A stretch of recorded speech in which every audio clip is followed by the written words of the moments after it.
খাজা মঈনুদ্দিন চিশতি রহমতুল্লাহি আলাইহি চার তরিকার একজন বড় পীর, বড় বুজুর্গ, আল্লাহর ওলি মঈনুদ্দিন চিশতি রহমতুল্লাহ আলাইহি মানুষকে দাওয়াত দেওয়ার প্রয়োজন হইতো না। কোন হিন্দু মানুষ যদি আল্লাহর ওলির চেহারা মুবারক একবার দেখতে আসতো গো, চেহারাটা দেইখা সঙ্গে সঙ্গে কালিমা পড়ে মুসলমান হয়ে যাইত।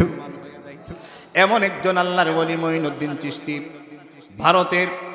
ভারতের রাজারা দেখতেছে, ভারতের রাজারা দেখে মঈনুদ্দিন চিশতির চেহারা দেখা মানুষ মুসলমান হয়ে যায়। মঈনুদ্দিন চিশতির চেহারা দেখা মানুষ মুসলমান হয়ে যাইতেছে। হিন্দু ধর্ম বাদ দিয়া দিতেছে। বাদশাহ ঘোষণা দিছে, কেন এই কাজটা হয়? কয় মঈনুদ্দিন চিশতি আনা সাগরের পানি নিয়ে আসে ওযু কইরা, কি আমল করে জানি না, সকালবেলা যখন বৈশা থাকে, হিন্দুরা যখন দেখতে যায়, বিধর্মীরা যখন দেখতে চায়, ওলির চেহারা দেখা সাক্ষী দেয়া দেয় এটা আল্লাহর ওলি, আমরা তার হাতে কালিমা পড়ে মুসলমান হয়ে যাইব। সুবহান। ভাইরা আমার, বন্ধুরা আমার, ওই সময়কার বাদশা ঘোষণা দিয়ে দিল, আনা সাগরের এক ফোঁটা পানি, এক ফোঁয়া আধা কেজি পানিও যেন না নিতে পারে। মঈনুদ্দিন চিশতির ওযু বন্ধ, ইবাদত বন্ধ করে দিমু। অনেক আলেম ওলামাদেরকে জেলে নিয়ে বন্দি করার পরে ওযুর পানি দেওয়া হয় না। কথা বলেন ঠিক কিনা? ওযুর পানি পাওয়ার যোগ্য থাকার পরেও, নিয়ম থাকার পরেও ওযুর পানি দেয় না, কিন্তু ইবাদত বন্ধ হয়ে থাকে না। মঈনুদ্দিন চিশতি রহমতুল্লাহ আলাইহি ওযুর পানি বন্ধ। মঈনুদ্দিন চিশতি রহমতুল্লাহি আলাইহি নারিকেলের বাটি ছিল আগে, বাটি হিসাবে ব্যবহার করত। আজ থেকে প্রায় শত বছর আগের ঘটনা আমি বলি। বাজান রে, একটা নারিকেলের ছোট্ট একটা বাটি দিয়া পাঠাইছে। খাদেম রে বলছে, খাদেম যাও আনা সাগর থেকে একটু পানি নিয়ে আসো। যে সাগর থেকে পানি আনা আমার জন্য নিষিদ্ধ, যাইবা একটু পানি আনবা সামান্য, তবে অন্য কোনো পাত্র দিয়া না, আমার পড়া আমার ফু দেওয়া এই নারিকেলের বাটি দিয়া। সুবহান। ভাইরা আমার, বন্ধুরা আমার, খাদেম যখন পানি আনতে গেছে, আনা সাগরের চতুর্দিকে পুলিশ বাহিনী, র্যাব বাহিনী পানি আনতে ঢুকতেছে। কই যাও পানি আনতে যাই। বলে কেন? আমার পীর সাহেব বলছে, হুজুরে বলছে একটু পানি নেওয়ার জন্য। বলে কি দিয়া পানি নিবা? কয় সামান্য একটা নারিকেলের বাটি দিয়ে পানি নিব। পুলিশ তো আর বুঝে না, পুলিশ তো গাদার ঘরের গাদা। কথা বলেন ঠিক কিনা? সামান্য একটা নারিকেলের বাটি দিয়ে পানি নিবে।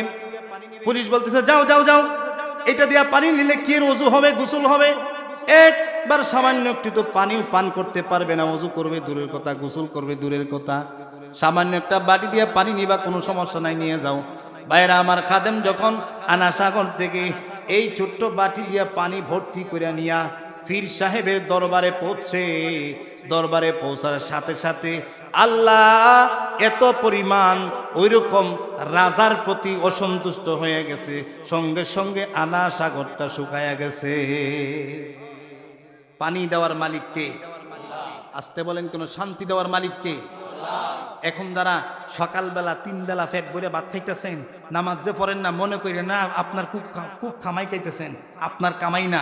গরিব মানুষ 5 ওয়াক্ত নামাজ পড়ে তার উসিলায় খাইতেছেন। কথা বলেন ঠিক কিনা? মানলে মানেন, না মানলে নাই। যেদিন গরিব মানুষগুলো মারা যাবে, আলেম ওলামার ইমানদার মারা যাবে, দুনিয়া থেকে বিদায় নিবে, ওই দিন পেট ফোলা মানুষটি, যারা সুদখোর ঘুষখোর মনে করতেছেন যে খুব টাকা পয়সা আছে, কেমন খাইতে পারেন দেখবো নে। আল্লামা সাঈদী জনপ্রিয় একজন ব্যক্তি, তার বিরুদ্ধে যুদ্ধ ঘোষণা করার কারণে এই সাঈদীর মতন যত আলেম, আল্লামা মামুনুল হক তারে কষ্ট দেওয়ার কারণে, আল্লামা আহমদ শফির সাথে বেয়াদবি করার কারণে, আল্লামা বাবু নগরী রহমতুল্লাহি আলাইহির সাথে বেয়াদবি করার কারণে, মুফতি আমিনী রহমতুল্লাহির সাথে বেয়াদবি করার কারণে, যেই দল বেয়াদবি করেছে, যেই নেতারা বেয়াদবি করেছে, ইতিমধ্যেই দেখছেন চোরের মতন দেশ থেকে পালাইতে বাধ্য হয়েছে। আমরা সবাই চলে যাওয়ার জন্য আসছি, কিন্তু মেহনত আর পরিশ্রম যেটা করতেছি সেটা হলো দুনিয়াতে থাকার জন্য। বুঝেন নাই? দুনিয়াতে থাকার জন্য মেহনত করতেছি, দুনিয়াতে থাকার জন্য। শুধু আগে ছিল সোনের ঘর, তারপরে হলো মাটির ঘর, এখন বিল্ডিং, 1 তলা 10 তলা বিল্ডিং, তাও টাইলস করা, তাও এসি করা, সব কিছু করলাম থাকার জন্য। কিন্তু আসলে কি থাকা যাবে? আমার আল্লাহ ডাক দিয়ে বলেন, বাল তুসিরুনাল হায়াতাদ দুনিয়া ওয়াল আখিরাতু খায়রুন ওয়া আবকা। আল্লাহ ডাক দিয়ে বলেন, বান্দা, বাল তুসিরুনাল হায়াতাদ দুনিয়া, এরে বান্দা, তুমি তোমার দুনিয়ার হায়াতটাকে তুমি প্রাধান্য দাও, আমি কিন্তু দুনিয়ার হায়াত প্রাধান্য দেই না। বাল তুসিরুনাল হায়াতাদ দুনিয়া, দুনিয়ার হায়াতটাকে তুমি প্রাধান্য দিতে দিতে জমি কিনলা, বাড়ি গাড়ি করলা, ব্যবসা করলা, রাজনীতি করলা, ছেলেদেরকে মানুষ করলা, ছেলেদেরকে বিদেশ পাঠাইলা, অর্থ সম্পদের দরকার দুনিয়াতে খাওয়ার জন্য, থাকার জন্য, চিকিৎসা করাইবার জন্য সব কিছুর প্রয়োজন, তুমি সব করলা, কিন্তু আল আখিরাতু খায়রুন ওয়া আবকা, অথচ আখিরাত হইল উত্তম, আর আখিরাত হইল চিরস্থায়ী। কথা বলেন ঠিক কিনা? আমার আল্লাহ যেন বোঝায়, বান্দা, যেই দুনিয়াকে তুমি সাজাইছ অনেক দিন থাকার জন্য, এই দুনিয়া তুমি অনেক দিন থাকবে দূরের কথা, তোমার পূর্বপুরুষ যারা ছিল তারা কিন্তু কেউ এখন নাই। তুমি যে সামনে থাকবে এটার কোনো গ্যারেন্টি নাই, বরং বাস্তব কথা হলো, পুরাতন কথা হলো, তুমিও একদিন দুনিয়া থেকে চলে যাইবা। আমরা দুনিয়া দেখে আখিরাত কি ভুলে গেছি? দুনিয়ার সাজ সজ্জা দেখে আখিরাতের কথা ভুলে গেছি। দুনিয়ার বাড়ি পায়া জান্নাতের বাড়ির কথা ভুলে গেছি। অথচ হাদিসের মাঝে আসছে দুনিয়ার জান্নাতের তুলনা কেমন। দুনিয়ার যে জমিন, যেই জমিন আমি মূল্যায়ন করি, কৃষি করি, গাছপালা লাগাই, যেই জমিনের উপরে আমি 10 তলা বাড়ি করছি, এই জমিনটা কিন্তু দুর্গন্ধ গন্ধ করে। এই জমিনের মাঝে, যেই জমিনে তুমি 10 তলা বাড়ি বানাইছো, হইতেও তো পারে ওই জমিনের মাঝে কত কুকুর জানোয়ার প্রস্রাব পায়খানা করে রাখছে, কিন্তু তুমি অনেক টাকা দিয়ে এই দুনিয়া কামাই করলা। আমার আল্লাহ বলেন, তুমি নামাজি হইলে, আখিরাতি হইলে, নামাজি সুন্নতি হইলে, তুমি যদি আমার ওলি হইয়া মররে, আমি আল্লাহ তোমার জন্য আখিরাতে জান্নাত রাখছি। ওই জান্নাতের মাটিটা সুঘ্রাণ করে। সুবহান। দুনিয়ার এক প্রকারের ফল খাইবা, এর বান্দা, দুনিয়াতে এক প্রকারের ফল খাইবা। কলা খাইলে কলার গ্রান করে, আপেল খাইলে আপেলের গ্রান করে, আঙ্গুর খাইলে আঙ্গুরের গ্রান করে। আমার নবী বুঝাই রে, আমার উম্মতের দল জান্নাতের মাঝে যাওয়ার পরে আমল করে, মেহনত করে যদি মাওলার জান্নাতের মাঝে বাড়ি কিনতে পারো, জান্নাতের মাঝে যদি যাইতে পারো, একটা ফল খাইবা, আল্লাহ তোমার 40টা ফলের স্বাদ দিবে। একটা ফল খাইবা, 40টা ফলের ঘ্রাণ পাবে। সুবহান। দুনিয়া সুন্দর না জান্নাত সুন্দর? অথচ আমাদের মেহনতটা হলো দুনিয়াতে থাকার জন্য, কিন্তু বাস্তব কথা হলো ভাই, দুনিয়াতে কেউ ছিল না, এখন আসি, সামনে থাকবে। কথা বলেন ঠিক কিনা? একদিন আমাদের মরণ আছে না নাই? পিছনের বাইরা চিৎকার দিয়া বলেন, আমাদের একদিন মরণ আছে না নাই? আল্লাহ রাব্বুল আলামিন কোরআনে কারিমে বুঝাইছেন, তোমার না শুধু তুমি মানুষের সাথে আমি কথা বলি যে তা না।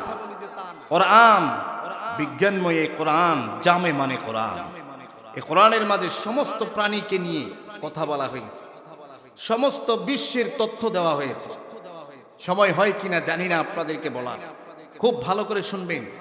আপনি আমি যেই কোরআনের অনুসারী, যেই পয়গাম্বরের অনুসারী, যেই দ্বীন ইসলামের অনুসারী, পৃথিবীতে এমন কোন পয়গাম্বর, এমন কোন অনুসারী, এমন কোন কিতাব আজ পর্যন্ত নাই। বলেন আছে? কোরআন জামে মানে, এই কথাটা একটু বলি আপনাদেরকে বোঝার জন্য। কোরআনই একমাত্র কিতাব বিশ্বের মাঝে, যেই কিতাবের মাঝে সমস্ত গ্যালাক্সি, সমস্ত তারকা, সমস্ত জগতে যত জগৎ আছে, সমস্ত জগতের তথ্য আল্লাহ কোরআনে কারিমে দান করছে। সুবহানাল্লাহ। আমার ভাইয়েরা, এই কোরআনুল কারিমের অনুসারী আমরা হইতে পেরে খুশি না বেজার? আমরা কোরআনের অনুসারী। এই কোরআনের মাঝে আল্লাহ তাআলা বলছেন শুধু মানুষ না, সমস্ত জিন, সমস্ত মানুষ, সমস্ত প্রাণী, সমস্ত মখলুক যেগুলো শুধু জমিনের উপর আছে সেগুলো না, বরং জমিনের উপরে তো সবচেয়ে যে প্রাণীটা তিমি মাছ, যেটা টনকে টন প্রতিদিন খাবার খায়, যেখানে কোনো রাজা নাই, বাদশা নাই, পুলিশ নাই, কোনো বাহিনী নাই, যাদের কোনো ব্যবসা নাই, সেই সমুদ্রের ভিতরে সবচেয়ে যে প্রাণীটা বেশি খাবার খায় প্রতিদিন, সেটা হলো তিমি মাছ। সেই তিমি মাছটাকে আমি আল্লাহ প্রতিদিন টনকে টন খাবার দেওয়াই। সুবহানাল্লাহ। একটা দুইটা না, হাজার হাজার তিমি মাছ, হাজার হাজার রকমের প্রাণী সমুদ্রের মাঝে আছে, যাদের কোনো রাজা নাই, বাদশা নাই, দল নাই, যাদের কোনো ব্যবসা নাই, বাণিজ্য নাই, ক্ষেত নাই, কৃষি নাই, কিন্তু রিজিক দেন কে? আল্লাহ রাব্বুল আলামিন বলেন কুল্লু মান আলাইহা ফান। বান্দা তুমি মনে করতেছো শুধু তোমাকে বলি, না, তুমি শুধু না, কুল্লু মান আলাইহা ফান ওয়া ইয়াবকা ওয়াজহু রাব্বিকা যুল জালালি ওয়াল ইকরাম। আমার আল্লাহ কোরআনে কারিমে বলেন তুমি শুধু না, বরং জমিনের মাঝে যা আছে, আসমান জমিনে যা আছে, সাত আসমানে যা আছে, সাত জমিনের মাঝে যা আছে, সাত সমুদ্রের মাঝে যা আছে, সাত সেতারার মাঝে যা আছে, যত জগতের যত কিছুই আছে, কুল্লু মান আলাইহা ফান। এমন একটা দিন আসবে যেই দিন সব কিছুই মারা যাবে। এমন একটা দিন আসবে যেদিন সব কিছুই ধ্বংস হবে। শুধুমাত্র একজন ধ্বংস হবেন না, ধ্বংস হবার না, তাকে ধ্বংস করার, ক্ষতি করার মতন কেউ নাই। ওয়ায়াবকা ওয়াজহু রাব্বিকা যুল জালালি ওয়াল ইকরাম। আল্লাহ বলেন বান্দা আমি আল্লাহ একমাত্র রব, আমি কোনোদিন ধ্বংস হব না। আল্লাহু আকবার। মূর্তি ধ্বংস হয় কি হয় না? আসতে বলেন কেন? গির্জার মূর্তি, মন্দিরের মূর্তি ধ্বংস নিজে নিজেও হয়, আবার মাঝে মাঝে যারা ইবাদত করে, যারা এগুলার পূজা করে, যারা এগুলার ভক্তি করে, ওরাই বড় বাসটা আগাগোড়া দিয়া পরে গঙ্গা সমুদ্রের মাঝে নিয়ে ফালায়। কথা বলে ঠিক কিনা? কিন্তু আমাদের আল্লাহ এমন এক রব যিনি বলছেন সব ধ্বংস হবে, কিন্তু আমি আল্লাহ কোনোদিন ধ্বংস হবার নয়। আল্লাহ কোনোদিন ধ্বংস হবে। আরো আশ্চর্য কথা, পৃথিবীর সমস্ত মানুষ যদি আল্লাহকে সম্মান করে, শ্রদ্ধা করে, ভক্তি করে, কথা মানে, ইবাদত করে, গোলামি করে, তাসবিহ পড়ে, আল্লাহ পাকের সামান্য সম্মানও বাড়ে না। বলে এটা কেমন কথা? হ্যাঁ, এটাই আমাদের রব। বলেন ঠিক কিনা? এটা আমাদের রব। পৃথিবীর সমস্ত মাখলুক যদি আল্লাহর বিরুদ্ধে যায়, মানুষ যদি সবাই আল্লাহকে গালি দেয়, তসলিমা নাসরিনের মতন এরকম দুষ্ট নারী যদি পৃথিবী ব্যাপী হয়, নরেন্দ্র মোদীর মতন এরকম আমেরিকার প্রেসিডেন্ট ভ্লাদিমির পুতিন, ট্রাম্প আর জো বাইডেনের মতন, আর নেতানিয়াহু এদের মতন দুষ্ট শয়তান এবং সন্ত্রাসরা যদি সারা দুনিয়া ব্যাপী সন্ত্রাসী করে, আল্লাহ পাকের সামান্যতম অসম্মান হয় না। কথা বলেন ঠিক কিনা? সবাই যদি ইবাদত করে সম্মান বাড়ে না, সবাই যদি বিরোধিতা করে সম্মান কমে না। তিনি কে? কথা বুঝে না? তিনি কে? কি মনে করছেন? আওয়ামী লীগের সবাই মিলিয়া চেষ্টা করছিল ইসলামটাকে ধ্বংস করে দেওয়ার জন্য। ভারতের র আর নরেন্দ্র মোদীর পায়ে তারাই পড়ে, কিন্তু ইসলামকে কেউ কোনোদিন ধ্বংস করতে পারছে? আর কোনোদিন পারবে? যারা আছেন বর্তমানে যদি কোনোভাবে চেষ্টা করেন কোরআনকে দমিয়ে দেওয়ার জন্য, আলেমুল আমাদের কণ্ঠকে স্তব্ধ করে দেওয়ার জন্য, কোরআনের বিরুদ্ধাচরণ করে কোরআনের মাদ্রাসার মাহফিলগুলো বন্ধ করে দেওয়ার জন্য, তাহলে নিশ্চিত জেনে রাখতে হবে অতীতে যা হয়েছে আগামী ভবিষ্যতে আওয়ামী লীগের চেয়ে আরো পরিণতি আরো খারাপ হবে। আস্তে কথা বলে ঠিক কিনা? আল্লামা দেলোয়ার হোসেন সাইদি মরণের কথাটা বলতেছি, দুঃখে দুঃখে এই সাইদিরে মারছে জালিমের দল। কথা বলেন ঠিক কিনা?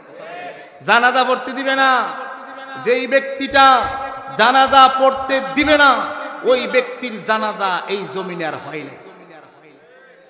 আপনারা বুঝেন না? আনোয়ারুল আজিম সে বলেছিল দেলাওয়ার হোসেন সাইদির জানাজা এখানে করতে দেওয়া যাবে না।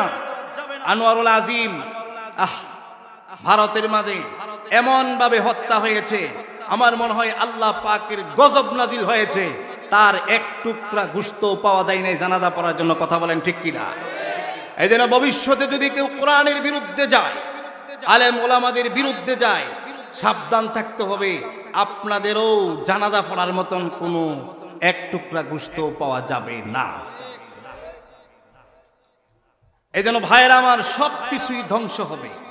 একজনের ধ্বংস নাই, তিনি কে? একজনের ক্ষতি নাই, তিনি কে? আসুন তাহলে আমরা জানি রব্বুল আলামিন কোরআনে কারীমের মাঝে বলেছেন, ইয়া আইয়ুহাল্লাযীনা আমানুত্তাকুল্লাহা ওয়াল তানজুর নাফসুম মা কদ্দামাত লিগাদিন ওয়াত্তাকুল্লাহ। রব্বুল আলামিন বলেন, ইয়া আইয়ুহাল্লাযীনা আমানুত্তাকুল্লাহ, হে ঈমানদার তোমরা আল্লাহকে ভয় করো, ভয় করার মতো আরেকটা জিনিস করো। ওয়াল তানজুর নাফসুম মা কদ্দামাত লিগাদিন ওয়াত্তাকুল্লাহ। ওয়াল তানজুর, এবং তুমি খুব লক্ষ্য করো, নাফসুম মা কদ্দামাত লিগাদিন, আগামীকাল যখন তুমি মারা যাবে, আগামীকাল যখন তোমাকে কবরে জঙ্গলে একা একা রেখে আসা হবে, ওই দিনের জন্য তুমি কি নেক আমল করেছো একটু তুমি লক্ষ্য করো, একটু তুমি হিসাব করো। কারণ দুনিয়ার হিসাব করলা, মাস শেষে তোমার কয় টাকা আয় হয়, কয় টাকা ব্যয় হয়। পরিবারের সাথে বসে দোকানের ক্যাশ তুমি প্রতিদিন মিলাইলা, কিন্তু আমার আল্লাহ ডাক দিয়া বলে, বান্দারে ওয়াল তানজুর, একটু হিসাব করো। ও হাসিবু কাওলান তুহাসাবু, একটু তোমাকে হাসরের ময়দানে হিসাব নেওয়ার আগে তুমি ভালো করে একটু হিসাবটা করো। লিগাদিন ওয়াত্তাকুল্লাহ, জান্নাতে যাওয়ার জন্য, আখিরাতে হিসাব কিতাব ঠিক থাকার জন্য তুমি কি কি নেক আমল করেছো। একটু চিৎকার করে বলেন, আমাদের দুনিয়ার হিসাবের মতো আখিরাতের হিসাব করার দরকার আছে না নাই? নামাজ দৈনিক কয়েকটা পড়লাম, আহারে আজকে তো 5 ওয়াক্ত নামাজ ছিল, আমি 3 ওয়াক্ত পড়ছি আর 2 ওয়াক্ত পড়ি নাই। 2 ওয়াক্তের জন্য আমি আল্লাহর কাছে কি জবাব দিব? 10 দিনে যে আমার 20 ওয়াক্ত নামাজ চলে গেল, 1 মাসে যে আমার 2 ওয়াক্ত করে প্রতিদিন 60 ওয়াক্ত নামাজ চলে গেল, আমার এই হায়াতে কত ওয়াক্ত নামাজ চলে গেল, আমি আল্লাহর কাছে এই নামাজগুলোর কি জবাব দেব? এরকম হিসাব করার দরকার আছে না নাই? এই যে কোরআনের আয়াতটুকু আমি আপনাদের সামনে পড়লাম, আল্লাহ তাআলা বলছেন, ওয়াল তানজুর নাফসুম মা কদ্দামাত লিগাদিন ওয়াত্তাকুল্লাহ, আগামী দিনের জন্য, মরণের পরের জন্য, কবরের জিন্দেগির জন্য তুমি কি করলা একটু তুমি লক্ষ্য করো, একটু তুমি লক্ষ্য করো। আর হাদিসের মাঝে আসছে, ওয়াহাসিবু ক্বাবলা আন তুহাসাবু, এই হিসাব করার আগে তুমি হিসাব করো। বলেন, হিসাব করার আগে তুমি কি করো? হিসাব করো। হিসাব কোন হিসাব? যেই দিন আমাদেরকে হাসরের ময়দানে দাঁড় করায় হিসাব শুরু হবে, ওই দিনের হিসাবের আগে আমাদের হিসাব করতে হবে। ওয়ালা তাকুনু কাল্লাযীনা নাসুল্লাহ, এরে বান্দা, লা তাকুনু কাল্লাযীনা নাসুল্লাহ ফানসাহুম, ওই সমস্ত বান্দাদের মতো তুমি হয়ো না যেই সমস্ত বান্দারা তাদের নিজেদেরকে ভুলে গেছে, কবরের কথা ভুলে গেছে, মৃত্যুর কথাটা ভুলে গেছে। এমন ভাবে ভুলছে, ভুলতে ভুলতে এমন ভুলছে, এখন আর সুদ খাইলে কোনো খারাপ লাগে না, ঘুষ খাইলে কোনো খারাপ লাগে না। কথা বলেন ঠিক কিনা? ভুলতে ভুলতে এমন ভুলছে, সারাদিন 5 ওয়াক্ত মুয়াজ্জিন আযান দেয়, আল্লাহু আকবার আল্লাহু আকবার, একটা ওয়াক্ত সে নামাজ পড়ে না। আল্লাহ বলেন, এদের মতন তুমি হয়ো না, কারণ এদের মরতে দেরি হবে, জাহান্নামের শাস্তি পাইতে দেরি হবে না। ওয়ালা তাকুনু কাল্লাযীনা নাসুল্লাহ ফানসাহুম আনফুসাহুম উলাইকা হুমুল ফাসিকুন ইন্নাল্লাহা লা ইউহিব্বুল ফাসিকিন। আল্লাহ ফাসিকদেরকে তো ভালোবাসেন, যারা নামাজ ছাড়ছে। আরে যারা নামাজ ছাড়ছে, রোজা রাখে না, হজ করে না, যাকাত দেয় না, দ্বীন ইসলামের কথা শুনে না, মানে না, দাওয়াতের কাজ করে না, সারাদিনে একবার জিকির করে না, আপনি কেমন মুসলমান? আপনি নিজেকে নিজে প্রশ্ন করেন, আপনি কেমন মুসলমান? একটু বলেন তো, আরে আমি কেমন মুসলমান? সারাটা দিন গেল, আমি একবার আল্লাহকে আল্লাহ বললাম, অথচ 3 বার পেটটা ভরিয়া খাইলাম, সুন্দর করে জামা কাপড় পরিধান করলাম, আল্লাহর জমিনে হাঁটলাম, শ্বাস নিঃশ্বাস দিলাম, দোকানের মাঝে যাইয়া খুব সুন্দর করে ব্যবসা করিয়া আমি সন্ধ্যাবেলা 3,000 টাকা বাসায় নিয়ে লাভ নিয়ে গেলাম। কথা বলেন ঠিক কিনা? কিন্তু আল্লাহ বলেন এদের মতো হয়েও না, সারাদিন একটু হিসাব কিতাব করো। এই হিসাব কিতাব করো। হিসাব কিতাব যে করে সে মুসলমান।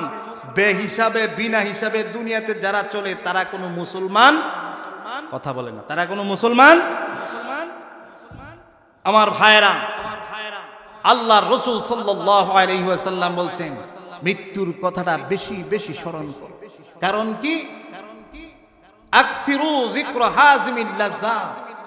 যেই মৃত্যুর স্বাদ তোমাকে গ্রহণ করতে হবে, এক। যেই মৃত্যুর মাধ্যমে তোমার দুনিয়ার বিচ্ছেদ ঘটবে, দুই। যেই মৃত্যুর মাধ্যমে তোমার আত্মীয় স্বজনের বিচ্ছেদ ঘটবে, তিন।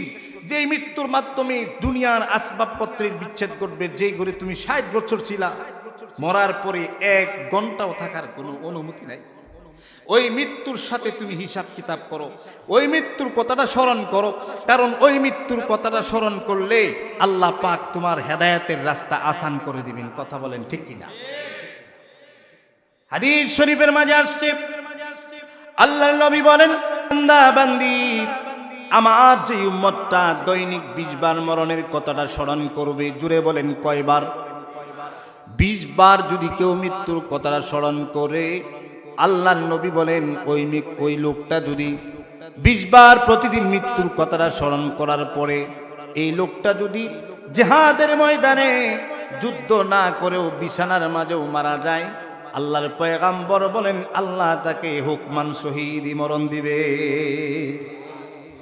20 বার মৃত্যুকে স্মরণ করেন, কম পক্ষে 20 বার মৃত্যুকে স্মরণ করেন। 20 বার 20 বার।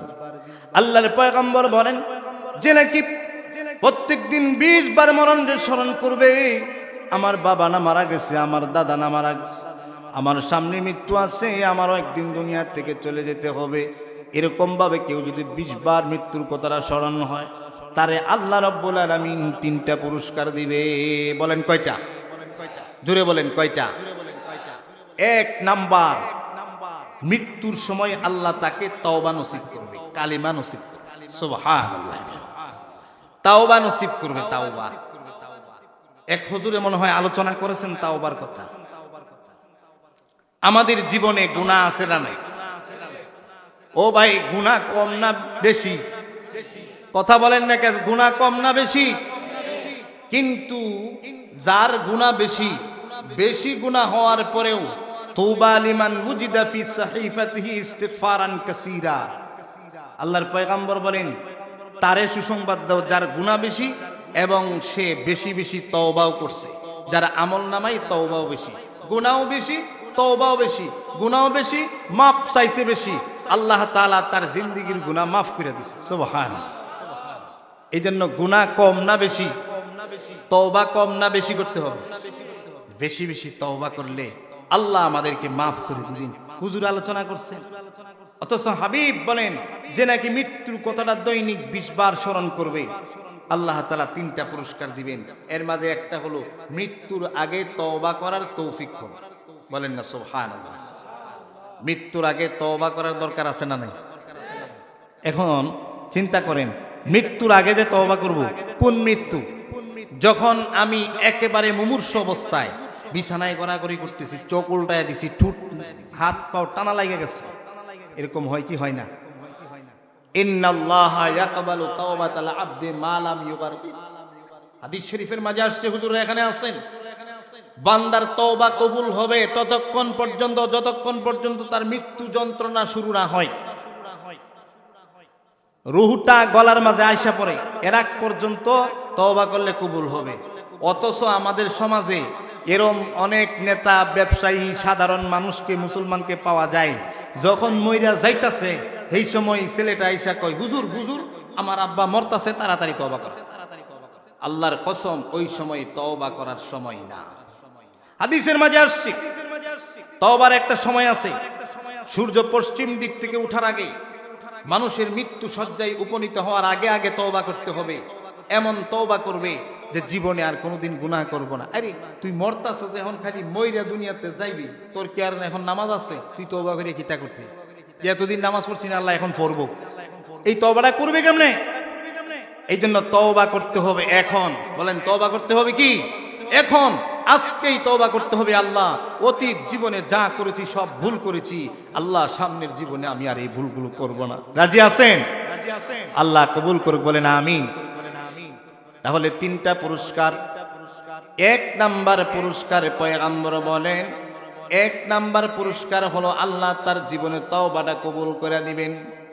এরে বাজান, অনেক মানুষ এমন আছে 60 বছর 70 বছর হায়াত পায়, কিন্তু একদিন তওবা করার সুযোগ হয় না। অনেক নেতা ভাই এমন আছে, অনেক ব্যবসায়ী আছে, অনেক সাধারণ মুসলমানরা আছে 60-70 বছর হায়াত পাইছে ঠিক, কিন্তু একদিন একটু বৈশা আল্লাহর কাছে আসরের পরে তাহাজ্জুদের নামাজের সময় মাগরিবের পরে একা একা বৈশা বলবে, আল্লাহ জীবনে আমি যত অপরাধ করেছি সমস্ত অপরাধগুলো তুমি মাফ করে দাও। এরকম একটা কথা বলবে, জীবনে তার তৌফিক হয় না। এইরকম মৃত্যুর কথাটা 20 বার স্মরণ করলে জীবনে তাওবা নসিব হবে। বলেন আমিন। আরো জোরে বলেন আমিন। 2 নাম্বার হলো তার জীবনে যতগুলো সম্পদ আল্লাহ দিবে সে শুধুই বলবে আলহামদুলিল্লাহ। শুধুই কি বলবে? ছেলে আছে মেয়ে নাই আলহামদুলিল্লাহ, মেয়ে আছে ছেলে নাই আলহামদুলিল্লাহ, ব্যবসা বাণিজ্যে যা হয়েছে আলহামদুলিল্লাহ, কৃষি ক্ষেতের মাঝে যা হয়েছে আলহামদুলিল্লাহ। আল্লাহর প্রশংসা করবে। আল্লাহর প্রশংসা করার জন্য, তুষ্টি আসার জন্য আল্লাহ পাকের তৌফিক লাগে। অনেক মানুষ এমন আছে দেখবেন যাদের ব্যবসা বাণিজ্যের অভাব নাই, অর্থ সম্পদের অভাব নাই, জমি জায়গার বাড়ি গাড়ির অভাব নাই, কিন্তু এক ওয়াক্ত নামাজ তার কপালে জুটে না। আছে না? না। আল্লাহর হাবিব বলেন, তুমি যদি মৃত্যুটাকে দৈনিক 20 বার স্মরণ করো রে বান্দা, আল্লাহর হাবিব বলেন আমার উম্মত রে 20 বার যদি তুমি স্মরণ করো, আল্লাহ তোমার জীবনটাকে তুষ্টি দিয়া, প্রশংসা দিয়া, আল্লাহ সবুর দিয়া ভরপুর করে দিবে। সবুরের দরকার আছে। বলেন তুষ্টির দরকার আছে। কিসের দরকার? এই আজকে যা কামাই করছি আলহামদুলিল্লাহ। কি বলবেন?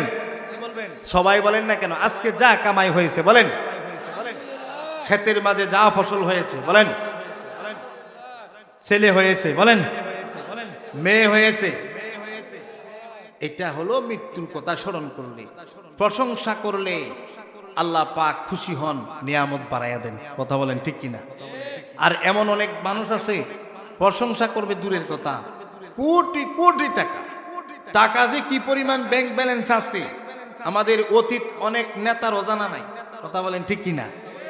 হারাম পয়সা, হারাম পয়সা, হারাম পথে উপার্জন করছে। ঢাকা শহরে উত্তরাতে, হ্যাঁ, এদের কয়টা বাড়ি, কত টাকা ভাড়া, ব্যাংক ব্যালেন্সে কত টাকা আছে ওরা নিজেরাও জানে না। এরপরেও ঘুষ ছাড়ে না, এরপরেও সুদ ছাড়ে না, এরপরেও গুনাহ আর অপরাধ ছাড়ে না। আছে না নাই? এই জন্য এদের তো তুষ্টি নাই, এদের তুষ্টি নাই, এদের প্রশংসা নাই। অথচ আল্লাহর হাবিব বলেন যারা মৃত্যুর কথা স্মরণ করবে বেশি বেশি, আহারে প্রতিদিন মৌতের কথাটা স্মরণ করবে, আল্লাহ পাক তাদেরকে পুরস্কার দিবে। তুষ্টি, তুষ্টি মানে অল্পে তুষ্টি, যা হয়েছে আলহামদুলিল্লাহ। এটার আমাদের দরকার আছে না নাই? এটা কিন্তু আপনি পারবেন না। আপনাকে যদি আল্লাহ পাক তৌফিক দেন তাহলে আপনি পারবেন। কথা বলেন ঠিক কিনা? আল্লাহ পাক যদি আপনাকে দিমাগটা, বুদ্ধিটা, বিবেকটা, শিক্ষা দীক্ষার আমলটা যদি আপনাকে তৌফিক দেন তাহলে পারবেন, না হয় আপনি পারবেন না। কথা কি ঠিক আছে? কেমনে ঠিক আছে? আবু জাহেলের বাড়ি কিন্তু আমার পয়গম্বরের বাড়ির ছিল, বংশ বুনিয়াদ ছিল। আবু জাহেলের অর্থের অভাব ছিল না, ক্ষমতার অভাব ছিল না, নেতা নেতৃত্ব সব ছিল, তার পিছনে অনেক মানুষ ঘুরত, কিন্তু আবু জাহেলের কপালে কালিমা পড়ার তৌফিক হয়? কথা আসতে বলেন কেন? হয়? আবু তালিবকে আল্লাহর পয়গম্বর এত বুঝাইছেন। চাচা ছিলেন, নবীজিকে সব সময় আলগি দিয়ে রাখতেন।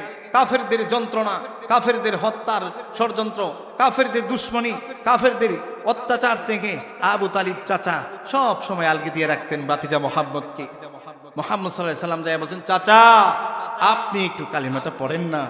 একবার একটু কালিমাটা পড়েন, আপনাকে আমি সুপারিশ করে জান্নাতে নিয়ে দেব।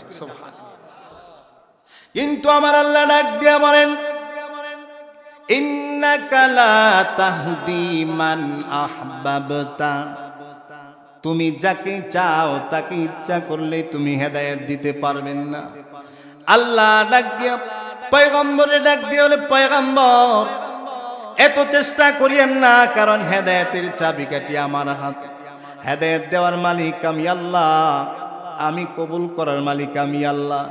আপনি যদি চেষ্টা করতে করতে পায়ের জুতা একেবারে ক্ষয় করে ফেলেন, আপনি যদি চেষ্টা করতে করতে রাত দিন করেন, আমি আল্লাহ যদি কবুল না করি, তাহলে আবু তালেব কালিমা পড়তে পারবে না, আবু জাহেল দ্বীন ইসলামের জন্য কবুল হবে না। এই জন্য সালমান ফার্সি, বহুত দূরের রাষ্ট্র পারস্যের একজন সাহাবী সালমান ফার্সি একদিন দাঁড়ায় আমার পয়গম্বরে ডাক দেয়া বলে, পয়গম্বর আপনি একটা বিষয় লক্ষ্য করছেন নি? বলে কি? সালমান ফার্সি কিন্তু বুদ্ধিমান একজন সাহাবী ছিলেন, তিনি দাঁড়ায়া বলেন, পয়গম্বর গো, হেদায়েতের চাবি যদি আল্লাহর হাতে না থাকতো, আল্লাহ যদি হেদায়েতের মালিক না হইতেন, আমার মতন সালমান ফার্সি ফারস্য থেকে হেদায়েত পাইতাম না। হেদায়েত দেওয়ার মালিক কে? আরো জোরে বলেন কে? হযরত বেলাল হাবশী দাঁড়ায় একদিন বলে, ইয়া রাসূলুল্লাহ, ইয়া হাবিবাল্লাহ, নবী গো, আপনার হাতে যদি হেদায়েতের চাবিটা থাকতো গো নবী, ও পয়গম্বর, তাহলে আমি বেলাল হাবশী আফ্রিকার জঙ্গল থেকে আমি কালা মানুষটার কপালে হেদায়েত হইতো না। কথা বলেন ঠিক কিনা? হেদায়েত দেওয়ার মালিক কে? আল্লাহ। তো তুষ্টি হওয়া যেই কথাটা ওখান থেকে আসছে, আপনি যে অল্প পায়া আল্লাহর কাছে শুকরিয়া আদায় কইরা শান্তি অর্জন করবেন। এই ভালো করে বুঝবেন যুবক ভাইরা, অল্প কামাই করবেন, টিউশনি করান, এরপরে অল্প কামাই করেন, সাধারণ একটা জব করেন, আপনার দিলের ভিতরে একটা তৃপ্তি যে আসবে, এটা আল্লাহ পাক দিতে হবে। আল্লাহ যদি না দেয়, চোখে খালি দেখবেন ছোট, আমি যা কামাই এটা হচ্ছে না, আমার আরো লাগবে, 2টা দোকান আছে আরো লাগবে, 3টা বাড়ি আছে ঢাকা সিটিতে আরো লাগবে, আরো লাগবে লাগবে করতে গিয়ে নামাজ শেষ, হজ করতে সময় পায় না, যাকাত দিতে হবে এটা সময় পায় না, কারণ তার আরো লাগে। তার কি লাগে? আরো লাগে। অল্পে তুষ্টি হওয়া এটা আল্লাহ পাকের একটা নিয়ামত, এটা সবাই পারে না। আজ থেকে অল্পে তুষ্টি অর্জন করবেন, যাই হবে, গরুর দুধ যতটুকু দেই, কি বলবেন? আলহামদুলিল্লাহ। বলেন কি বলবেন? দেখেন এটা বলে কি পরিমাণ প্রশান্তি দিলের ভিতরে আসে, এটা বলে দেখেন কি পরিমাণ প্রশান্তি দিলের ভিতরে আসে। আলহামদুলিল্লাহ, আলহামদুলিল্লাহ এটা বল। 3 নাম্বার পুরস্কার, আল্লাহর হাবিব বলেন, দুনিয়াতে হায়াতের সময় যদি কেউ প্রত্যেক দিন 20 বার মরণডারে স্মরণ করে, আল্লাহ 3 নাম্বার পুরস্কার তারি দিবে, মান কানা আখিরু কালামিহি লা ইলাহা, জোরে জোরে, লা ইলাহা ইল্লাল্লাহু, লা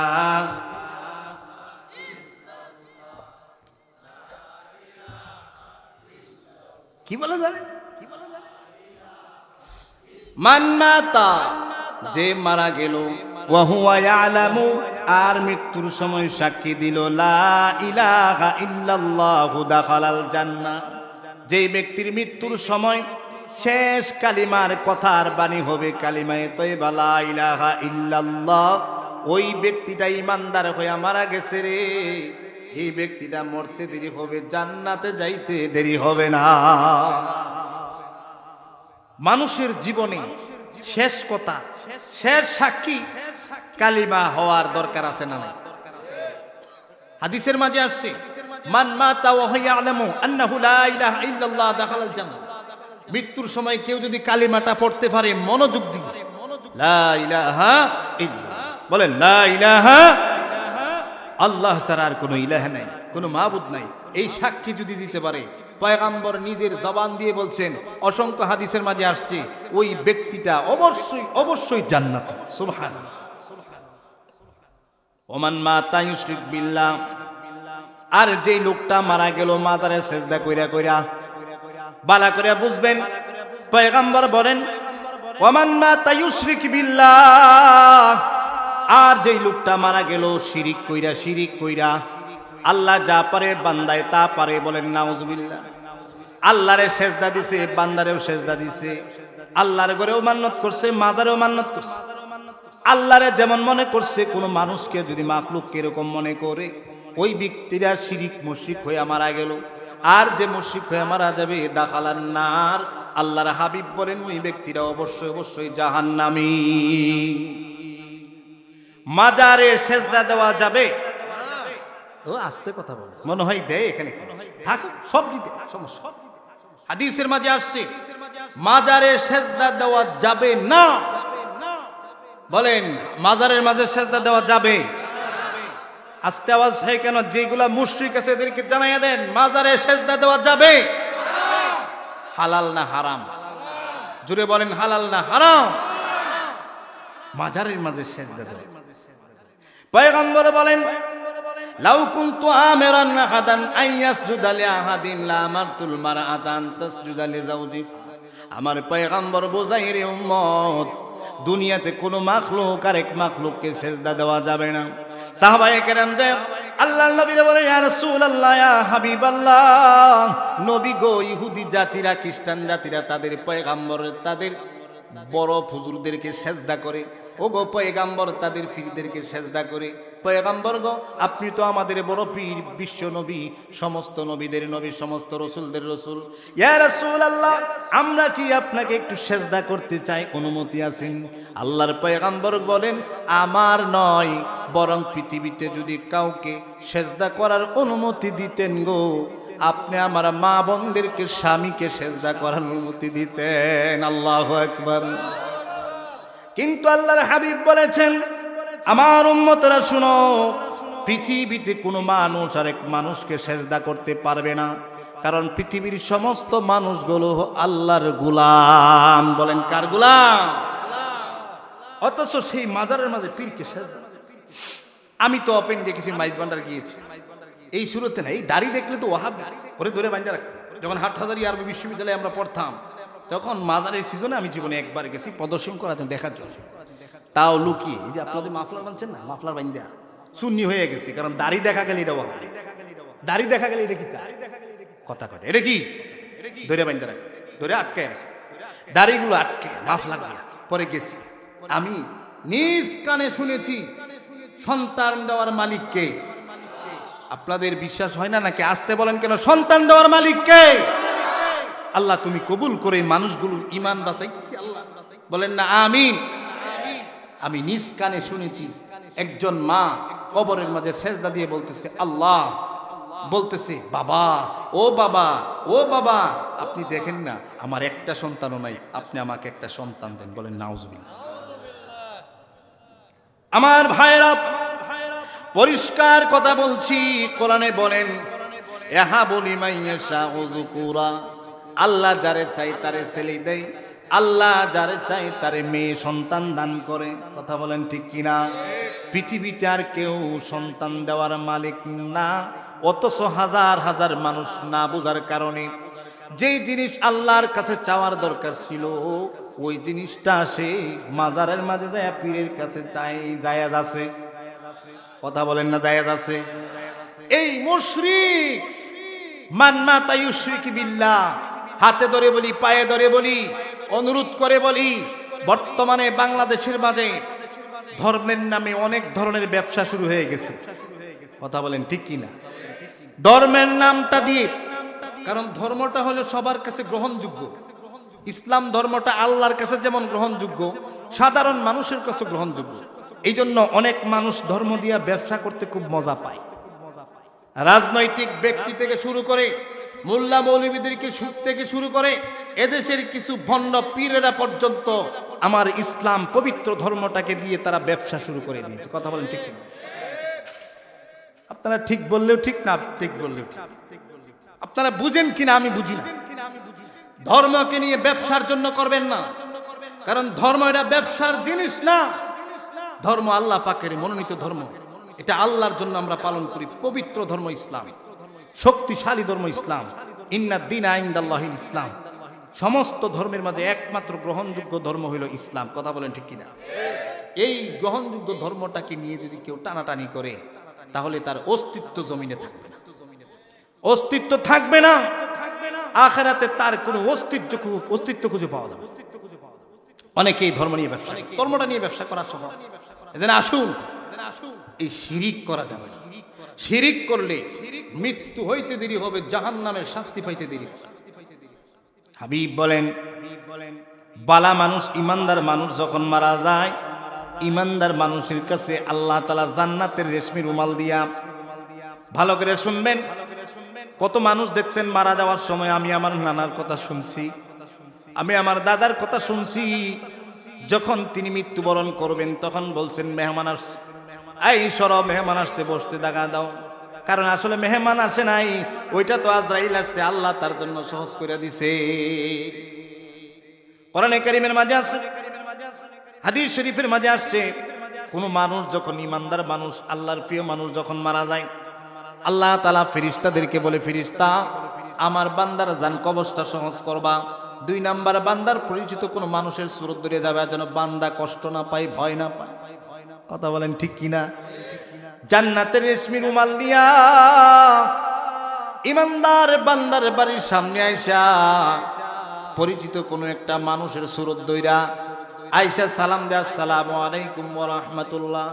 সুন্দর কইরা দেখে মারা যাওয়ার যে মানুষটা, ওই মানুষটা দেখে চায় তার মেহমান আসছে, কোনো সমস্যা নাই, ভয় পায় না, মেহমান আসছে। আরো কাছে যখন যায়, ওই মারা যাওয়ার মানুষটার সামনে জান্নাতের নাজ নিয়ামত তুইলা ধরে, সুবহানাল্লাহ, জান্নাতটা তার সামনে ধরে, জান্নাতের বাড়ি, সুন্দর সুন্দর বাড়িগুলো দেখায়, সুন্দর সুন্দর নারীগুলো দেখায়। কোন নারী, যেই নারীগুলো যদি জমিনের মাঝে সামান্য একটু থুথু দেয়, গোটা জমিনটা সুগন্ধি হয়ে যাবে। কোন নারীদেরকে দেখায়, যেই নারীদের ওড়নার কাপড়গুলো এত সুন্দর, একটা কাপড়ের ওড়নার সামান্য অংশ যদি আসমানের নিচে ধরা হয়, গোটা পৃথিবীটা সূর্যের চেয়ে আলোকিত হয়ে যাবে। ওই জান্নাতের নারী, জান্নাতের গাড়ি, জান্নাতের বাড়ি, জান্নাতের খাবার, জান্নাতের রাস্তা, নাজ নিয়ামত, হাউজে কাউসারের পানি আর নহরগুলো যখন দেখায়, সুন্দর দৃশ্যটা যখন দেখে ইমানদার, ওই ইমানদারের রূহটা শরীর থেকে বের হয়ে এরকম সুন্দর জায়গার মাঝে যাওয়ার জন্য পাগল হয়ে যায়। এখন আজরাইল ফেরেশতা তারে সুন্দর করে বের করে নিয়ে আসে। কই যে এত সুন্দর করে বের করে নিয়ে যায় যে সে একটা সাধারণ যেন পিপিলিকে কামড় দিলে যতটুকু ব্যথা, এই সামান্য একটা কষ্ট। বলেন না সুবহানাল্লাহ। এটাই আল্লাহ বলেন, ইয়া আইয়াতুহান নাফসুল মুতমাইন্না ইরজিই ইলা রাব্বিকি রাদিয়াতাম মারদিয়া। আল্লাহ বলেন, ওই ফেরেশতারা আয়েশা ডাক দিয়া বলে, ফেরেশতারা আয়েশা ডাকে আর বলে, এ বান্দা, তোমার জন্য তোমার মাওলা বৈশা আছে, তোমার জন্য তোমার আল্লাহ জান্নাত রাখছে। ইরজিই ইলা রাব্বিকি রাদিয়াতাম মারদিয়া। আল্লাহ যেন বলে, বান্দা ইরজিই, ফিরে আসো, ফিরে আসো ওই জান্নাতে, যেই জান্নাতে তুমি ছিলা। সুবহানাল্লাহ। ইরজিই ইরজিই ইলা রাব্বিকি, তুমি তোমার রবের দিকে ফিরে আসো, যে রবের কাছ থেকে তুমি দুনিয়া আসলা। ফেরেশতারা যেন বোঝায়, ভয় পাইস না রে বান্দা, আল্লাহর বান্দা, ভয় পাইস না, যে দিকে যাইতাছস ওইটা কিন্তু তোর আগের জায়গা। সুবহানাল্লাহ, ওইটা আগের জায়গা। আমরা আজকে এখানে আছি না, এখানে তো ছিলাম না, আমরা তো আল্লাহ তাআলা রূহের জগতে আল্লাহর কাছে ছিলাম, আল্লাহর সাথে আমরা কথা বলছি। আরে বিশ্বাস হয়নি, বুঝেই না। আল্লাহ তাআলা আমাদেরকে রূহের জগতে জিজ্ঞাসা করছিলেন, ও আরেক বয়ান, আলাস্তু বিরাব্বিকুম ক্বালু বালা। আমাদেরকে আল্লাহ জিজ্ঞাসা করছিলেন, এই সবাই কর, এখানে যারা আসলো সবাইকে আল্লাহ জিজ্ঞাসা, সবাই বলো, আমি কি তোমাদের রব না? আমরা সবাই কিন্তু বলছিলাম বালা। অবশ্যই আল্লাহ কি বলেন, অবশ্যই আপনি আমাদের রব। বলেন না সুবহানাল্লাহ। কোরআনে কারীমের আয়াতে আসছে, ইয়া আইয়াতুহান নাফসুল মুতমাইন্না, এই নামাজি রূহ, এই যাকাত দেনেওয়ালা, হৃদয়বান ব্যক্তি, আল্লাহওয়ালা, আল্লাহর বুজুর্গ, ইরজিই ইলা রাব্বিকি, বুঝেন, ভালো করে বুঝেন, ওই ফিরে আসো। ফিরে আসে কোথায়? যেখানে আগে ছিল সেখানে। কথা বলেন ঠিক কিনা? আপনারা বাড়িতে ছিলেন, এখন এখানে আসছেন, আবার ফিরে বাড়িতে যাবেন। কথা বলেন ঠিক কিনা?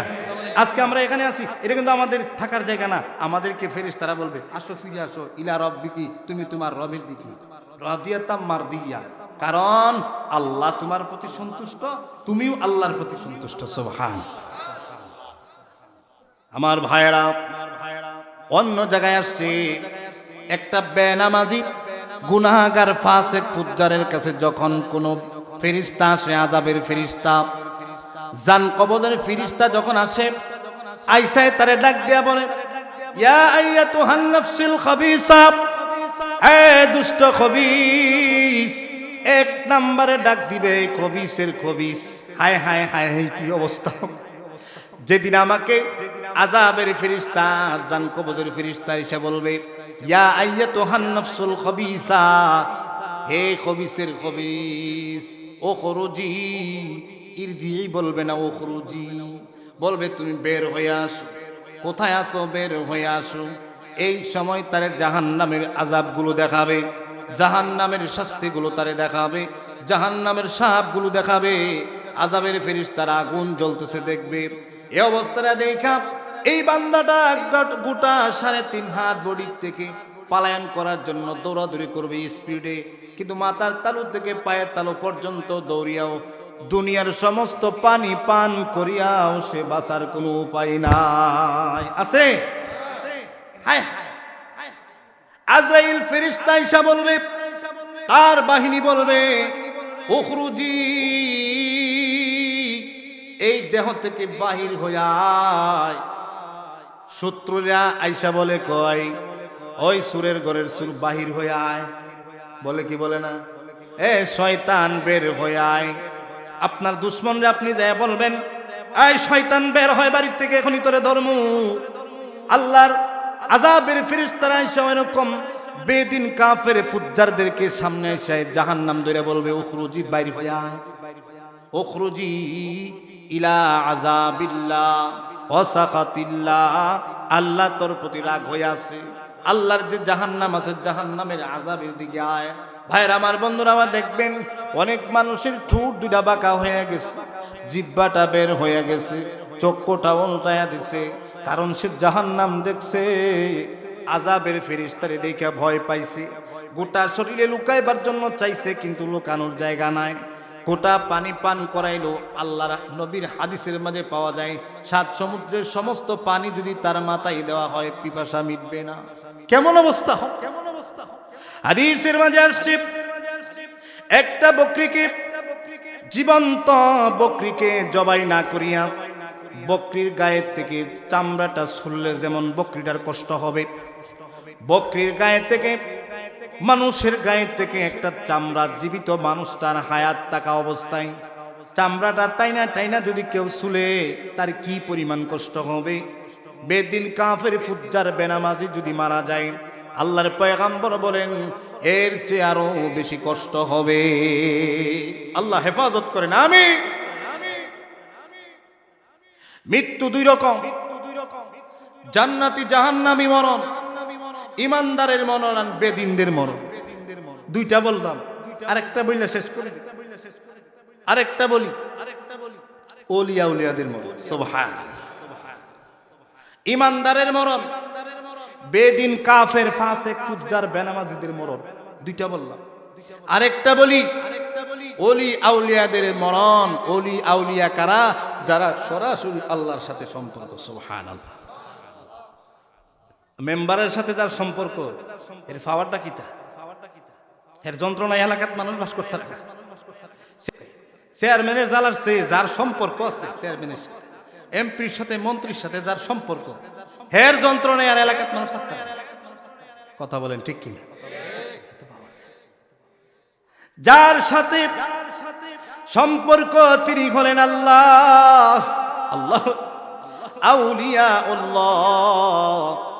আল্লাহ নিজে বলেন, আলা ইন্না আউলিয়া আল্লাহি লা খাউফুন আলাইহিম ওয়ালা হুম ইয়াহজানুন। আল্লাহ নিজে বলেন, এরে জানোসনি, আউলিয়া আল্লাহ যারা আল্লাহ পাকের ওলি, বলেন কি বন্ধু, আল্লাহ পাকের ওলি বন্ধু, লা খাউফুন আলাইহিম, এদের কারো কোনো ভয় নাই, ওয়ালা হুম ইয়াহজানুন, এদের কারো কোনো পেরেশান নাই। সুবহানাল্লাহ। কি বলে? ওলিয়া উলিয়াদের মৃত্যু থেকে নিয়া জন্ম থেকে নিয়ে মৃত্যু পর্যন্ত, মৃত্যুর পর পর্যন্ত কোনো পেরেশান নাই, ভয় নাই। বলেন না সুবহানাল্লাহ। ওলিয়া উলিয়াদের সাথে থাকলে আমরা একটু রহমত পাইব। কথা বলেন ঠিক কিনা? আলেম ওলামাদের সাথে থাকলে। আমি এখানে বসছি, আমার যদি গরম লাগে ভালো করে বুঝবেন, এখানে পিছনে যদি একটা ছাত্র মানুষ আমারে বাতাস করে, এই হুজুরে আমার কাছে বসছে, সভাপতি আমার কাছে বসছে, খালি শুধু আমারই বাতাস লাগবে না বাতাস দিলে সবারই লাগবে? ওলিয়া উলিয়াদের সাথে সম্পর্ক রাখার দরকার আছে না নাই? ওলিয়া উলিয়াদের সাথে যদি হুজুরদের সাথে একটু সম্পর্ক রাখেন, আখিরাতে নাজাত দিবেন কে? আলা ইন্না আউলিয়া আল্লাহ, জাননি যারা আমার বন্ধু, লা খাউফুন আলাইহিম ওয়ালা হুম ইয়াহজানুন, তাদের কোনো ভয় নাই, কোনো পেরেশানি নাই। হাদিস শরীফের মাঝে আসছে, আল্লাহর নবী, বিশ্ব নবী রাহমাতুল লিল আলামিন হাদিসে কুদসি বর্ণনা করতেছেন, মান আদালি ওয়ালিয়ান ফাকাদ আযানতুহু বিল হারব। বুখারী শরীফের হাদিস। আল্লাহ নিজে বলেন, আমার কোন ওলির সাথে যদি কোনো বান্দা, কোনো দুশমন, কোনো ইহুদি, কোনো নাসারা, বৌদ্ধ, খ্রিস্টান আর কোনো হিন্দু নরেন্দ্র মোদীর মতন শয়তান আমার ওলিদের সাথে যদি দুশমনি করে, নিশ্চিন্ত থাকো আমি আল্লাহ তার বিরুদ্ধে যুদ্ধ ঘোষণা করলাম। বুখারী শরীফের হাদিস। হাদিসটা বলছেন আল্লাহ নবীর মাধ্যমে। কি? মান আদালি ওয়ালিয়ান, ভালো করে বুঝবেন, ফাকাদ আযানতুহু বিল হারব। বলার তো সময় নাই। আল্লাহ কি বলছেন? যে আমার ওলির সাথে দুশমনি করবে, আমি আল্লাহ তার বিরুদ্ধে যুদ্ধ ঘোষণা করলাম। কথা বলেন ঠিক কিনা? অনেক কথা স্মরণ হচ্ছে, আমি বাইসে বাইসে গুলো কথাগুলো বলছি। একটা বলি, একটা তো একটু আগে বলছি। আল্লামা সাইদি জনপ্রিয় একজন ব্যক্তি, তার বিরুদ্ধে যুদ্ধ ঘোষণা করার কারণে এই সাইদির মতন যত আলেম, আল্লামা মামুনুল হক তারে কষ্ট দেওয়ার কারণে, আল্লামা আহমদ শফির সাথে বেয়াদবি করার কারণে, আল্লামা বাবু নগরী রহমতুল্লাহ আলাইহির সাথে বেয়াদবি করার কারণে, মুফতি আমিনী রহমতুল্লাহর সাথে বেয়াদবি করার কারণে, যেই দল বেয়াদবি করেছে, যেই নেতারা বেয়াদবি করেছে, ইতিমধ্যেই দেখছেন চোরের মতন দেশ থেকে পালাইতে বাধ্য হয়েছে। আল্লাহর গজব। কারো লাশ পাওয়া যাবে না, কারো হদিস পাওয়া যায় না। এত বালা মানুষ দৈনিক বেলে 70 রাকাত নফল নামাজ পড়ে, এরম বালা মানুষ কি লেগে ফেলাইতে? আল্লাহ সকলকে বুঝার তৌফিক দান করুন। বলেন আমি। খাজা মঈনুদ্দিন চিশতি রহমতুল্লাহি আলাইহি চার তরিকার একজন বড় পীর, বড় বুজুর্গ, আল্লাহর ওলি মঈনুদ্দিন চিশতি। মঈনুদ্দিন চিশতি রহমতুল্লাহ আলাইহি মানুষকে দাওয়াত দেওয়ার প্রয়োজন হইতো না। কোন হিন্দু মানুষ যদি আল্লাহর ওলির চেহারা মুবারক একবার দেখতে আসতো গো, চেহারাটা দেখা সঙ্গে সঙ্গে কালিমা পড়ে মুসলমান হয়ে যাইত। এমন একজন আল্লাহর ওলি মঈনুদ্দিন চিশতি। ভারতের রাজারা দেখতেছে, ভারতের রাজারা দেখে মঈনুদ্দিন চিশতির চেহারা দেখা মানুষ মুসলমান হয়ে যায়। মঈনুদ্দিন চিশতির চেহারা দেখা মানুষ মুসলমান হয়ে যাইতেছে। হিন্দু ধর্ম বাদ দিয়া দিতেছে। বাদশাহ ঘোষণা দিছে, কেন এই কাজটা হয়? কয় মঈনুদ্দিন চিশতি আনা সাগরের পানি নিয়ে আসে ওযু কইরা, কি আমল করে জানি না, সকালবেলা যখন বৈশা থাকে, হিন্দুরা যখন দেখতে যায়, বিধর্মীরা যখন দেখতে চায়, ওলির চেহারা দেখা সাক্ষী দেয়া দেয় এটা আল্লাহর ওলি, আমরা তার হাতে কালিমা পড়ে মুসলমান হয়ে যাইব। সুবহান। ভাইরা আমার, বন্ধুরা আমার, ওই সময়কার বাদশা ঘোষণা দিয়ে দিল, আনা সাগরের 1 ফোঁটা পানি, 1 ফোঁয়া আধা কেজি পানিও যেন না নিতে পারে। মঈনুদ্দিন চিশতির ওযু বন্ধ, ইবাদত বন্ধ করে দিমু। অনেক আলেম ওলামাদেরকে জেলে নিয়ে বন্দি করার পরে ওযুর পানি দেওয়া হয় না। কথা বলেন ঠিক কিনা? ওযুর পানি পাওয়ার যোগ্য থাকার পরেও, নিয়ম থাকার পরেও ওযুর পানি দেয় না, কিন্তু ইবাদত বন্ধ হয়ে থাকে না। মঈনুদ্দিন চিশতি রহমতুল্লাহ আলাইহি ওযুর পানি বন্ধ। মঈনুদ্দিন চিশতি রহমতুল্লাহি আলাইহি নারিকেলের বাটি ছিল আগে, বাটি হিসাবে ব্যবহার করত। আজ থেকে প্রায় শত শত বছর আগের ঘটনা আমি বলি। বাজান রে একটা নারিকেলের ছোট্ট একটা বাটি দিয়া পাঠাইছে। খাদেম রে বলছে, খাদেম যাও আনা সাগর থেকে একটু পানি নিয়ে আসো। যে সাগর থেকে পানি আনা আমার জন্য নিষিদ্ধ, যাইবা একটু পানি আনবা সামান্য, তবে অন্য কোনো পাত্র দিয়া না, আমার পড়া আমার ফু দেওয়া এই নারিকেলের বাটি দিয়া। সুবহান ভাইয়ের আমার, বন্ধুরা আমার, খাদেম যখন পানি আনতে গেছে, আনা সাগরের চতুর্দিকে পুলিশ বাহিনী, র্যাব বাহিনী পানি আনতে ঢুকতেছে। কই যাও কই যাও? পানি আনতে যাই। বলে কেন? আমার ফিরসাব বলছে, হুজুরে বলছে একটু পানি নেওয়ার জন্য। বলে কি দিয়া পানি নিবা? কয় সামান্য একটা নারিকেলের বাটি দিয়ে পানি নিব। পুলিশ তো আর বুঝে না, পুলিশ তো গাদার ঘরের গাদা। কথা বলেন ঠিক কিনা? সামান্য একটা নারিকেলের বাটি দিয়ে পানি নিবে। পুলিশ বলতেছে যাও যাও যাও, এটা দিয়া পানি নিলে কি ওযু হবে, গোসল হবে? একবার সামান্য একটু তো পানিও পান করতে পারবে না, ওযু করবে দূরের কথা, গোসল করবে দূরের কথা। সামান্য একটা বাটি দিয়ে পানি নিবা, কোনো সমস্যা নাই, নিয়ে যাও। ভাইরা আমার, খাদেম যখন আনা সাগর থেকে এই ছোট্ট বাটি দিয়া পানি ভর্তি করে নিয়া পীর সাহেবের দরবারে পৌঁছে, দরবারে পৌঁছার সাথে সাথে আল্লাহ এত পরিমাণ ওইরকম রাজার প্রতি অসন্তুষ্ট হয়ে গেছে, সঙ্গে সঙ্গে আনা সাগরটা শুকায়া গেছে। পানি দেওয়ার মালিক কে? আসতে বলেন, কোন শান্তি দেওয়ার মালিক কে? এখন যারা সকালবেলা 3 বেলা পেট ভরে ভাত খাইতেছেন, নামাজ যে পড়েন না, মনে করেন না আপনার খুব কামাই খাইতেছেন, আপনার কামাই না। গরিব মানুষ 5 ওয়াক্ত নামাজ পড়ে তার উসিলাই খাইতেছেন। কথা বলেন ঠিক কিনা? মানলে মানেন, না মানলে নাই। যেদিন গরিব মানুষগুলো মারা যাবে, আলেম ওলামার ইমানদার মারা যাবে, দুনিয়া থেকে বিদায় নিবে, ওই দিন পেট ফোলা মানুষটি যারা সুদখোর ঘুষখোর মনে করতেছেন যে খুব টাকা পয়সা আছে, কেমন খাইতে পারেন দেখবো নে, দেখবো কেমন খাইতে পারেন। এক বাটি দিয়া পানি আনছে, আনা সাগরের পানি শেষ। এখন কিতা করবে? এক বদনা পানি দিত না, ওযু করত। কারণ ওযু করলে মঈনুদ্দিন চিশতি রহমতুল্লাহ আলাইহি যদি দোয়া করে আল্লাহর কাছে, যেইটা কয় সেইটা কবুল হয়ে যায়। যে আসে হ্যাঁ মুসলমান হয়ে যায়। মৌলবীর তো আটকাইতে হবে, নাইলে তো সব মুসলমান হয়ে যায়। মৌলবীদেরকে আটকায়া রাখলেও মৌলবীদের কার্যক্রম বন্ধ করা যায় না। মৌলবীদের কার্যক্রম বন্ধ করা যায় না, কারণ এই কাজের দায়িত্ব নিয়েছেন কে? আসতে বলেন কেন? এই কাজের দায়িত্ব নিয়েছেন কে? আমার ভাইরা, সমুদ্রের পানি নাই, মায়ের বুকের দুধের স্তনে কোনো দুধ নাই, গরু ছাগলের দুধের স্তনে কোনো দুধ নাই, সব শুকায় গেছে। সবাই এখন শুধু আল্লাহ বিল্লাহ করতেছে। আর এদিক দিয়া হিন্দু বাদশাহ, সে জিজ্ঞাসা করতেছে কি হয়েছে কি হয়েছে। পুলিশ বলে সামান্য একটু পানি নিছে। কে নিছে? মঈনুদ্দিন চিশতি রহমতুল্লাহ আলাইহির খাদেমি নিছে। সমস্যা তো এই জায়গায়। হিন্দু হইলেও বিশ্বাস করছে, কই যে মঈনুদ্দিন চিশতি এই কাম করাইছে। এমনে কাজ করলে হবে না, ছোট হওয়া যাবে না। আলেম ওলামাদের কাছে ক্ষমা চাওয়ার সম্ভব না, কারণ আমি না নেতা, আমি না খেতা, আমারে সবাই চিনে। আমি আলেম ওলামাদের সামনে মাথা নত হইতে পারবো না।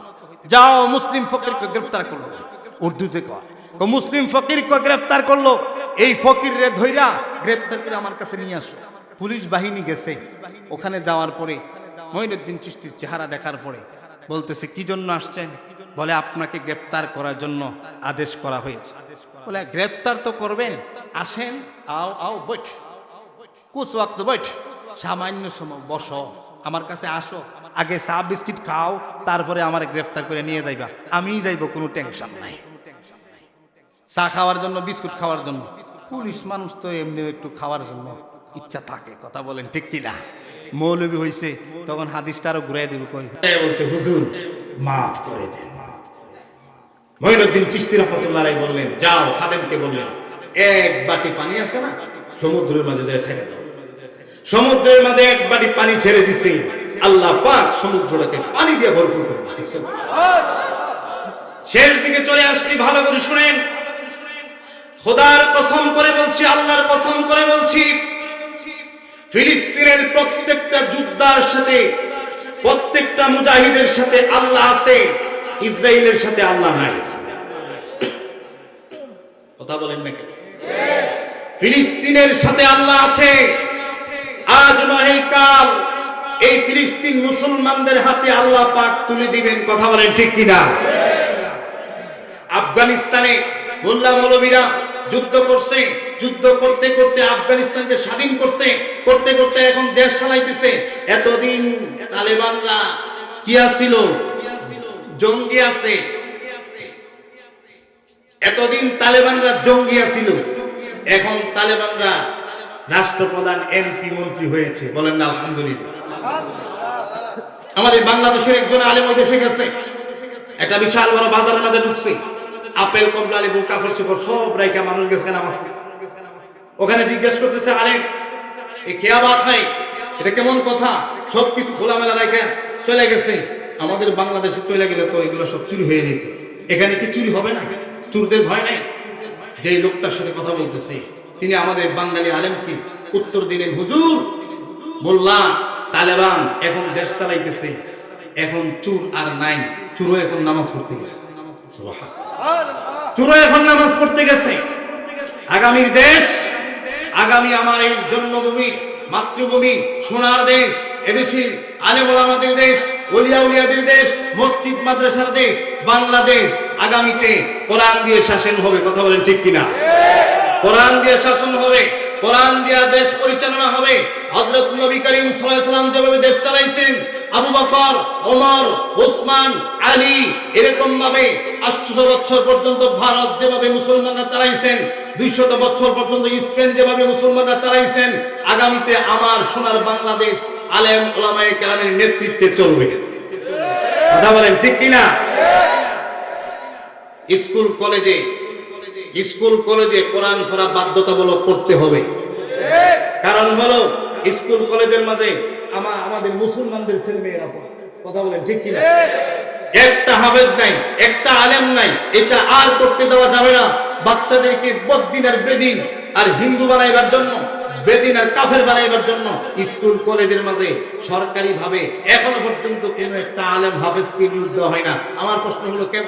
ইসলামিক সাবজেক্ট আছে, কোরআনের শিক্ষার বিষয় আছে, তাহলে ওখানে কি কারি সাহেবদেরকে এখানে নিয়োগ দেওয়ার দরকার আছে না? নাই। আগামীতে আমার ছেলে মেয়েদেরকে ইঞ্জিনিয়ার বানাবো, ডক্টর বানাবো, রাজনীতিবিদ বানাবো, আমরা তাদেরকে বড় বিজনেসম্যান বানাবো, রাষ্ট্রনীতি, অর্থনীতি, বিজ্ঞান নীতি, যত নীতি আছে সব শিক্ষা দিব, কিন্তু শর্ত হলো সেখানে কোরআন রাখতে হবে। কারণ সব শিখবে, কিন্তু কোরআন যদি ওখানে না থাকে, যত বড় শিক্ষিত হবে, আমরা দেখেছি তত বড় দুর্নীতিবাজ আর সন্ত্রাস হয়েছে। কোরআনের শিক্ষা যদি না থাকে, আমরা দেখেছি ইতিপূর্বে যত বড় শিক্ষিত হয়েছে আর তত বড় চুর হয়েছে, তত পরিমাণে চুরি করেছে। এই জন্য আমরা দলমত নির্বিশেষে আমরা মানুষের কল্যাণের জন্য, দেশের কল্যাণের জন্য, আল্লাহ পাকের কাছে নাজাত আর মুক্তির জন্য আগামীতে কোরআন শিক্ষাকে বাধ্যতামূলক করতে হবে। যেই যা আমাদের কথা হলো, যে কোনো দল ক্ষমতায় যাবে তাদের 1 নাম্বার শর্ত থাকতে হবে, ইসলাম বিরোধী কোনো কাজ করব না। আর প্রত্যেকটা স্কুল কলেজ ইউনিভার্সিটিতে আমরা কোরআনের সাবজেক্ট রেখে সেখানে বাংলাদেশের শীর্ষ আলেম এবং হাফেজদেরকে শিক্ষক বানাই। এরকম একটা প্ল্যান যদি থাকে, আমরা তাদেরকে ক্ষমতায় যাইতে দিব। না হয় শরীরের রক্ত শেষ বিন্দু পর্যন্ত দিয়ে হলেও আমরা আমাদের কলিজার সব রক্তটুকু দিয়ে হলো আমরা তাদেরকে প্রতিহত করে দেশে ইসলাম কায়েম করব। আল্লাহ তৌফিক দান করুন, বলেন আমিন। যে কথা বলতেছিলাম, শেষ পর্যায়ে আসেন ওলি আউলিয়াদের মৃত্যু। কথাটা মনে আছে? আমার মনে হয়ে গেছে, ওখানে রাখছিলাম। ওলি আউলিয়াদের মৃত্যুটা কেমন?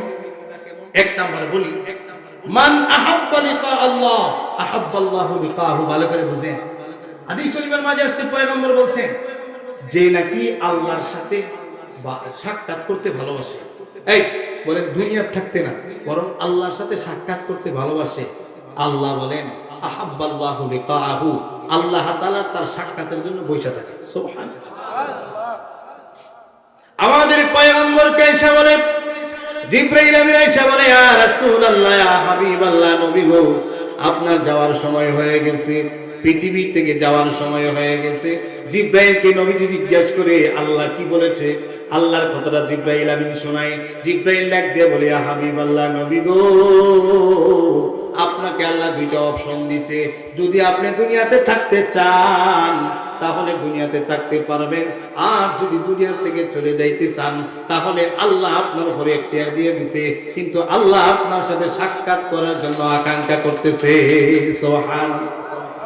আল্লাহর নবী বলেন, আল্লাহ যেখানে স্বয়ং নিজে আমি পয়গাম্বরের জন্য আশা করে বসে আছেন আমার সাথে সাক্ষাৎ করার জন্য। আমি পয়গাম্বর হয়েছি, বিশ্ব নেতা হয়েছি, সমস্ত নবীদের সর্দার হয়েছি, এরপরও আমি বলি দুনিয়াতে আমি আর থাকতে চাই না, আমি আমার আল্লাহর সাথে আখিরাতে সাক্ষাৎ করতে চাই। ওলিদের মৃত্যু সহজ সরল। আল্লাহ তাআলা আমাদের সবাইকে আউলিয়া কেরামদের মতো মৃত্যু দান করুক, বলেন আমিন। যে মৃত্যুটা আমাদের সবার সামনে আছে, ওই মৃত্যুকে সব সময় স্মরণ রাখার তৌফিক দান করেন। মৃত্যুকে স্মরণ করে আখিরাতের আমল করার দরকার আছে না নাই? এই ভাইয়েরা উঠা বসা করবেন না, শেষ পর্যায়ে চলে আসছে। শুনেন, আগামীকাল অর্থাৎ আজকে রাত্রেটা শেষ হয়নি, ফজরের নামাজ আছে না নাই? কে কে ফজরের নামাজ পড়তেন না হাত উঠান তো। যাই হোক, কে কে ফজরের নামাজ পড়বেন ইনশাআল্লাহ? লিল্লাহি তাকবীর, লিল্লাহি তাকবীর। ফজরের নামাজ পড়ব, এটার জন্য হাত তুলছি। পিছে কয়েকজনে হাত তুলছেন, এরা খুব চালাক, এরা অনেক চালাক। এরা চিন্তা করছে এখন কি মৌলবীর কাছে যদি বলি যে পড়বো, পরে যদি না পড়ে ঘুমায় থাকি, সকালে যদি ব্যাট খাইলে মরে যাই, মৃত্যুর যে আলোচনা শুনছি, এরা আসলে ভেবেছে। সবাই হাত উঠান, হাত উঠান সবাই। সবাই ফজরের নামাজ পড়বেন নি? শুধুমাত্র কালকে না প্রতিদিন 5 ওয়াক্ত নামাজ পড়বেন। আসিফের মতন ছেলে মারা গেছে 16 বছর। আমার মহল্লাতে আমি বলি গত মাসে 3 জন যুবক মারা গেছে, 3 জন, সবার বয়স 25-এর নিচে, এবং 3 জন মোটরসাইকেল চালায় মারা গেছে। আপনাদের একজন মারা গেছে মোটরসাইকেল। যুবক ভাইরা, হাতে ধরে বলি, পায়ে ধরে বলি, জীবনের অনেক দাম। যে জীবনের অনেক দাম, অনেক মূল্য, এই জীবন দিয়ে আখিরাত কামাইতে হবে। এই জীবন যৌবন আল্লাহ আমাকে দিয়েছেন আল্লাহকে সন্তুষ্ট করে জান্নাতে যাওয়ার জন্য। কথা বলেন ঠিক কিনা? এটাকে হেলায়া খেলায়া গাড়ি কিনে বিভিন্ন নষ্ট করি, আমাদের জীবনটাকে নষ্ট করব না। আল্লাহ আমাদেরকে ভালো হয়ে যাওয়ার তৌফিক দেন, মৃত্যুর প্রস্তুতি নেওয়ার তৌফিক দেন।